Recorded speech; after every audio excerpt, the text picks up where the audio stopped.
बिस्मिल्लाहिर्रहमानिर्रहीम। अस्सलामुअलैकुम वीवर्स, आज मैं आप लोग के लिए रमज़ान स्पेशल में आलू और पालक के पकोड़े की रेसिपी लेकर आई हूँ, जो बहुत खस्ता और कुरकुरे बनते हैं और जिसके बगैर हमारी इफ्तारी तो बिल्कुल नामुकम्मल ही होती है। और जब आप इसको बनाते हैं तो आपसे कुछ मिस्टेक्स होती हैं, जिसकी वजह से ये इतने खस्ता और कुरकुरे नहीं बन पाते। तो बहुत सी बातें बतानी है इसके बारे में। वीडियो पसंद आए तो लाइक करें और चैनल को सब्सक्राइब करें। तो चलिए आइए अपनी रेसिपी स्टार्ट करते हैं।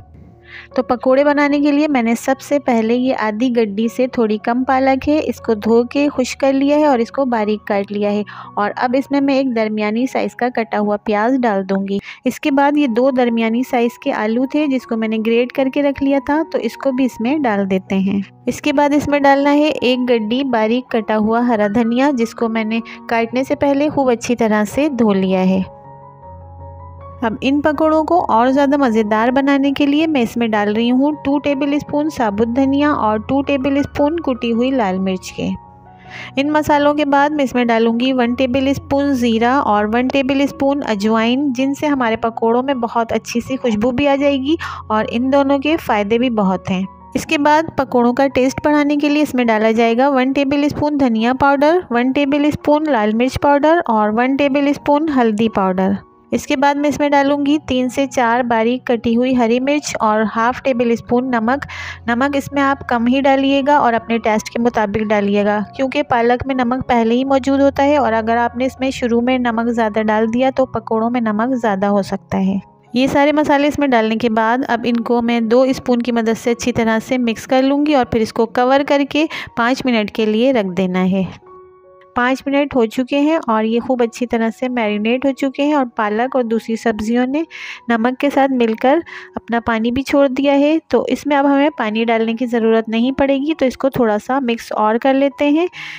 तो अब क्या करना है, ये वाले 4 स्पून इसमें बेसन डाल देना है। इस बेसन को मैंने खूब अच्छी तरह से पहले ही छान के रख लिया था। बेसन डालने के बाद अब इसको हल्के हाथों से खूब अच्छी तरह से पूरी सब्ज़ी के साथ मिक्स कर लेना है, ताकि बेसन सारी सब्ज़ी के साथ अच्छी तरह से मिक्स हो जाए। यहाँ मेरी आप लोग से एक छोटी सी रिक्वेस्ट है कि अगर आपको मेरी वीडियोस पसंद आती हैं तो चैनल को सब्सक्राइब और वीडियोस को फ्रेंड्स एंड फैमिली मेम्बर्स के साथ शेयर ज़रूर कर दिया करें। बेसन सारी सब्ज़ी के साथ खूब अच्छी तरह से मिक्स हो गया है। तो अब हम इसके पकोड़े बनाना शुरू करते हैं। पकोड़े बनाने के लिए मीडियम फ्लेम पे कढ़ाई में ऑयल अच्छी तरह से गर्म हो गया है।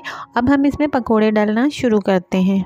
तो पकोड़े मैं इसमें हाथ से डालूंगी और इसके बैटर की कंसिस्टेंसी देखिए कितनी परफेक्ट है, क्योंकि मैंने इसमें ज़रा सा भी पानी ऐड नहीं किया है, सिर्फ सब्जियों के पानी में बेसन को मिक्स किया गया है, जिसकी वजह से हमारे पकोड़े बहुत क्रिस्पी और कुरकुरे बनेंगे। 1 से 2 मिनट मीडियम फ्लेम पे फ्राई करने के बाद अब इनका कलर गोल्डन ब्राउन हो चुका है। तो अब इनको हम डिश आउट कर लेते हैं और इसी तरह से अपने सारे पकोड़े फ्राई कर लेंगे। तो व्यूअर्स, देखा आपने हमारे पकोड़े कितने ज़बरदस्त और क्रिस्पी बने हैं और इन पकोड़ों ने ऑयल को बिल्कुल भी अब्जॉर्ब नहीं किया है। तो आप भी मेरे मेथड को फॉलो करें और अपने पकोड़ों को क्रिस्पी और मज़ेदार बनाएं।